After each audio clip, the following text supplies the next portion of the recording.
ఎసెకియా అనే ప్రవక్త మన పేరు పెట్టుకోండి. హల్లెలూయా. మన పేరు పెట్టుకొని ప్రభు మనతో మాట్లాడుతున్నాడు. మనం అనుకుంటున్నాం ఇన్ని సంవత్సరాల నుంచి, ఇన్ని నెలల నుంచి, 5 నెలల నుంచి, 5 రోజుల నుంచి, కొంతమంది అంటే 5 రోజులు ప్రార్థన చేసుకున్నామా మీ ఇంట్లో శుభం కలుగుతుంది, మీ ఇంట్లో అదే చేయడమా నీ క్రియ జరుగుతుంది అని ఈరోజు ప్రభు నీ ఇంట్లోకి వస్తున్నాడు. హల్లెలూయా.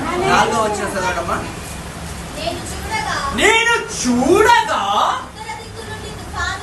హల్లెలూయా. ఎక్కడి నుంచి వస్తుందన్న తుఫాన్? ఇప్పుడు ఉత్తర దిక్కు నుండి. ఉత్తర దిక్కు నుంచి తుఫాన్ వస్తుంది. ఇంకా హల్లెలూయా. ఇప్పుడు నిజంగా యేసుక్రీస్తు కృపను పెట్టి